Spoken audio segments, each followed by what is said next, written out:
Which then brings us to the unfortunate situation that some families, some students find themselves in, the waitlist or the deferred situation. Now, when it comes to being waitlisted and deferred, there obviously is big differences between the two of them as far as waitlisted versus being deferred. The way it works is this.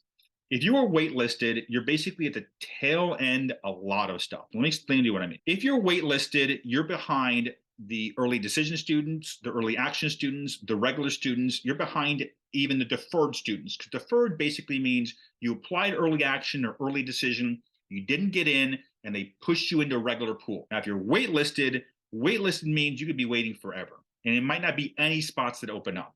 Now, unfortunately, the way it works now with the competition level of admissions, if you've been waitlisted to a high top tier school, it's very likely you're not going to get in. The amount of applications coming in now are just astronomical. If you deferred, in a weird way, your application is actually stronger, believe it or not. And I'll explain to you why in a moment. If you're waitlisted, to give you an example, Villanova received 75,000 applications. 75,000. Villanova has never received more than 60,000 in a given year. So the fact they got 70,000, 75,000 just shows there's just way too many applicants out there applying. So if you're waitlisted at a school like that, it's just not going to happen. If you're deferred, it kind of in a weird way, you're going to get that second chance. And let me explain to you what I mean. When you're deferred, let's say you did early decision somewhere, top tier school. You did early decision, and they pushed you in a regular pool.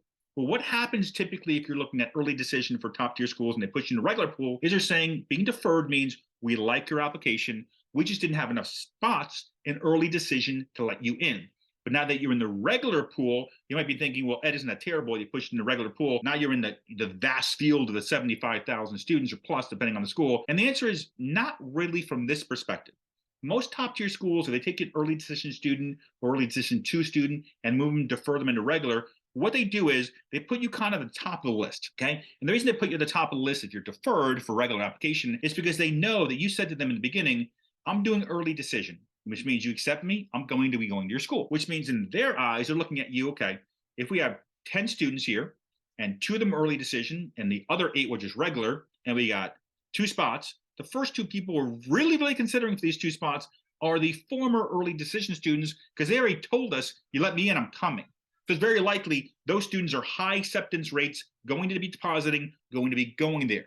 The other 8 regular students, not so much. So if you're deferred, believe it or not, there's a lot more spots out there available for you.